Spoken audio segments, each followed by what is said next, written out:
برافو لهاد الوليدات على هاد المشوار اللي داروا في كأس افريقيا الاقل من 17 سنه. الرتبه الثانيه في هاد النسخه اللي مع منتخبات اللي صعيبه في هاد الفئه هذه، منها مالي اللي حيدناه في الدومي فينال، ومنا كذلك المنتخب اللي لعبنا معاه في الفينال اللي هو المنتخب ديال السنغال. فنكونوا واقعيين، ملي بدات التظاهره كان الهدف ديالنا هو ندوزو ونتاهلوا لكاس العالم، ولكن الطموح ديالنا كان بقى متواصل على اننا نديروا شي نتيجه اللي تكون مفاجئه، ماشي نستسلموا على انه نلعبوا مع منتخبات اللي معروفه في فئه سنيه قويه وغادي نهبطوا يدينا. بالعكس نلعبوا معاهم وننافسوا الى الرمق الاخير. هذا الشيء كان ضد المنتخب ديال مالي، وتاتى لينا المرور بضربات الجزاء اللي شفنا الطريقه كيفاش كانت. وكذلك اليوم ملي لعبنا مع المنتخب ديال السنغال كانت معروفه بان السنغال المرشح الاول باش تاخذ الماتش ديال اليوم وتاخذ الكاس. المنتخب المغربي كان باش يجي يدير المفاجاه في المباراه ديال اليوم. هادو الناس اللي كيتبعوا الفئات السنيه عارفين هاد الامور هذه، بان السنغال فرقه واعره في الفئات السنيه. حتى المدرب ديالهم ولو كان خاسر كان مرتاح وكيساير الماتش، راه غادي يرجع فيه. وهنا شي شويه ربما نقدر نلوم المدرب ديالنا سعيد شيبه. في الكره كاين الكاستينغ وكاين الكوتشينغ. الكاستينغ هو الخيارات البشريه اللي ممكن تبدا بها في واحد الماتش. ملاحظه شخصيه ديالي، شخصيا اللعابه كاملين ما نهضر على حتى شي لاعب، كلهم داروا خدمه كبيره. وهذه الفئات السنيه هذه الهدف منها هو انك تكون لعاب باش ملي يوصل لي سينيور يكون في المستوى ويكمل المشوار الكروي ديالو. فصعيب على انك تنتقدهم سلبا خاصه في هذا السن هذا. كاين اللعاب اللي ولو يكون ضعيف دابا راه كيتطور، وكاين اللعاب اللي كيكون واعر ولكن في المستقبل ما كيكونش مزيان. فلهذا هاد اللعابه كاملين ميساج ليهم يخدموا وباش واحد النهار يوصلوا يكونوا من اللعابه اللي يهزوا المنتخب المغربي والتوني ديال المنتخب المغربي في الفئات ديال الكبار. فبالنسبه لسعيد شيبه اللي نقدر نلومو بحكم انه هو اللي كيتحمل المسؤوليه، الكاستينغ ديالو وهي الخيارات البشريه ديال التشكيله 11. الملاحظ من الماتش ديال الجزائر والماتش ديال مالي واليوم الماتش ديال الفينال ديما كيبدل اللعابه ديال الميليو تيرا. في كل ماتش كان كيبدل. وهذا التبديل والتغييرات ديال الميليو تيرا ضعفات لينا الميليو تيرا ديال المنتخب المغربي. كتيبه اللاعب اللي كيلعب رقم 20 في الماتش ديال ضد مالي بدا به، في الماتش ضد الجزائر ما بداش به، اليوم ما بداش به. مع اللي في الماتش ديال الجزائر بدا رسمي، في الماتش ديال مالي ما بداش رسمي، اليوم بدا رسمي.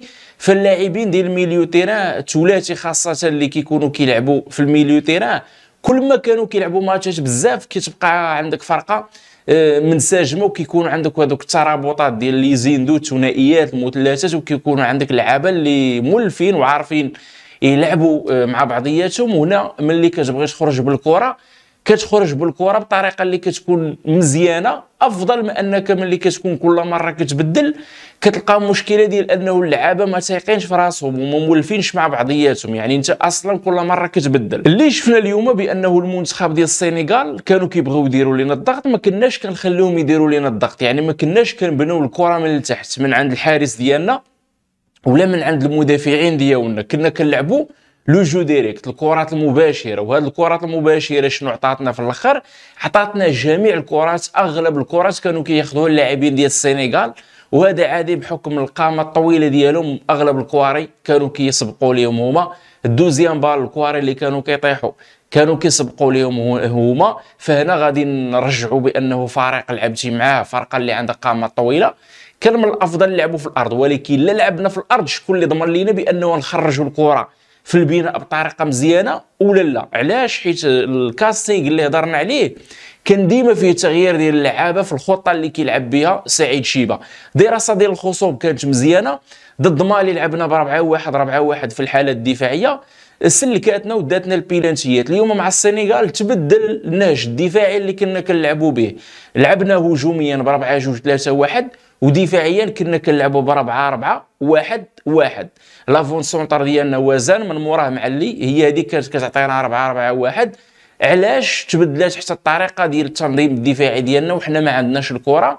ولو انه كانت نقولوا بانه كانت مزيانه مع مالي، مادام انها خرجاتك البيلانتيات كيبقى النظام الدفاعي ديالك وصلك لبر الامان كيف ما كنقولوا. اليوم تبدل النظام، وبالمقابل شفنا بانه السنغال ماركوا علينا جوج ديال البيوتا من كرة ثابته بيلانتي، وكذلك الكره اللي جات من الكورنر.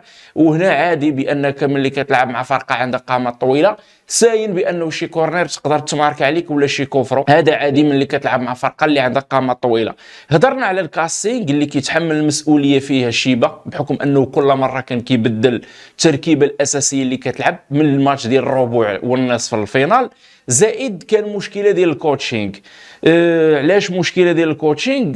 شخصيا ملي بديت نتفرج في المنتخب في هذه النسخه هذه من كاس افريقيا، كنلاحظ بانه شيبه التغييرات ديالو ما كيكونوش عاطين اضافه للمنتخب المغربي، ما كيعاونوش المنتخب المغربي اكثر من انهم كيضعفوه. ولو من الماتش ديال الجزائر اللي ربحناهم ب3، الماتش ضد مالي كانوا مشاكل في التغييرات، اللعابه اللي دخلوا ما كانوش موجودين، او في الوقت اللي خصهم يدخلوا فيه ما كانوش مناسبين لذاك الوقت، كان شويه ديال الزربه من طرف سعيد شيبه.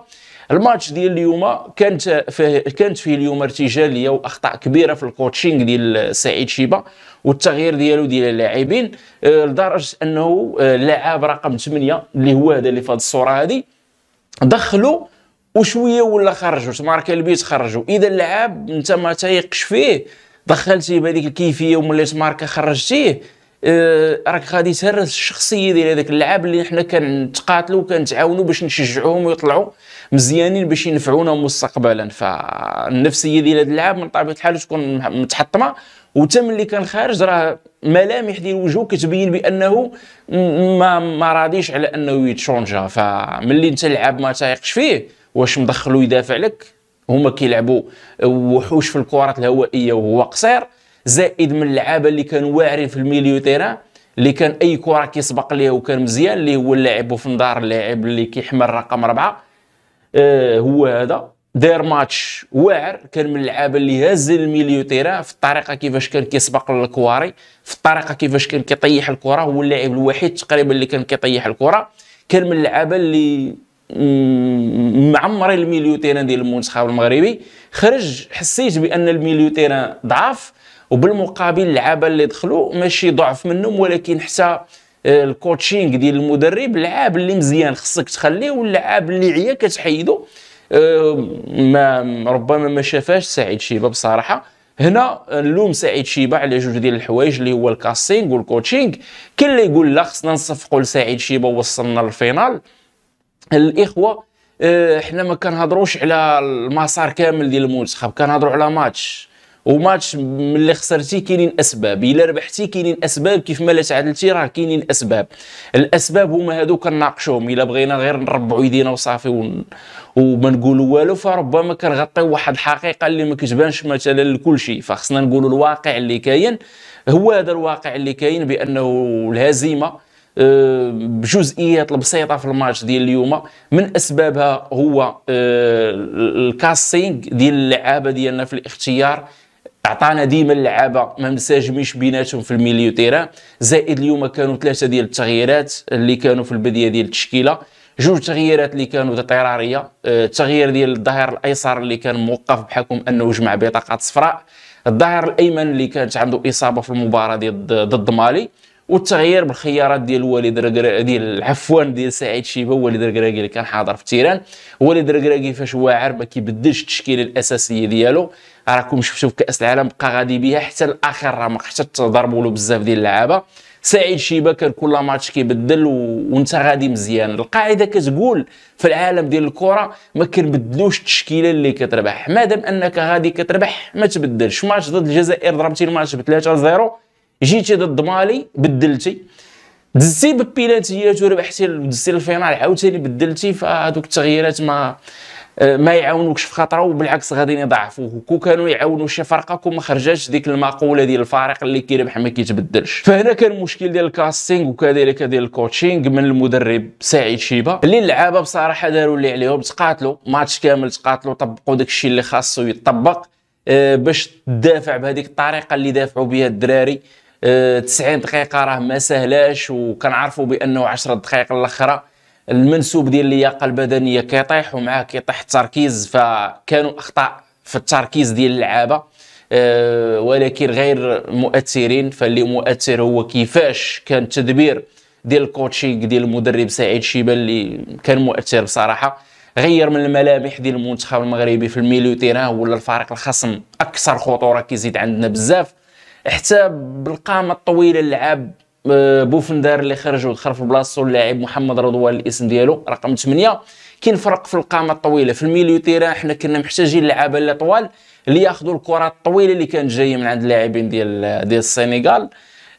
هذا عندك لعاب طويل حيدتي ودخلتي لعاب اللي قصير في بلاصتو، ف قللتي من الحظوظ ديالك على انك تربح ولو شويه من هذوك الكرات الهوائيه، ولو تقلل غير هذيك الخطوره ديال الاستغلال ديالهم هما الكرات الهوائيه. ما فهمتش بصراحه التغيير اللي دار شيبه على ايش مبني. ما مبني على والو بصراحه. كون كان مبني على شي حاجه ما كون خرج هذا الدري هذا اللي دخل 10 دقائق وخرجوا، يعني ما مبني على والو. سعيد شيبه براسو كان كيدير تغييرات على الله، ما كانوش مدروسين بصراحه، وكانوا من الاسباب ديال الهزيمه. ماشي هما السبب الرئيسي في الهزيمه، ولكن من الاسباب. برافو لهاد الوليدات بصراحه، كنصفق عليكم وراضي على المستوى القتاليه ديالكم، في اطار انه يكون ان شاء الله استفاده وخدمه باش ان شاء الله كاس العالم اللي تاهلوا ليه هاد الوليدات هادو يظهروا ويبانوا ويشرفوا الدرابو ديال المغرب باحسن صوره ان شاء الله. فكي جاكم نتوما المنتخب المغربي؟ شكون المسؤول على هذه الهزيمه هذه؟ وشنو كيبان لكم بانه واش كاين تطور يكونوا افضل ان شاء الله في كاس العالم؟ ولا الرؤيه ديالكم نتوما الشخصيه كتبوها لي في التعاليق. فشكرا لكم. كان معكم الحجوي من قناه منتخب فانز. استودعكم الله. السلام عليكم ورحمه الله.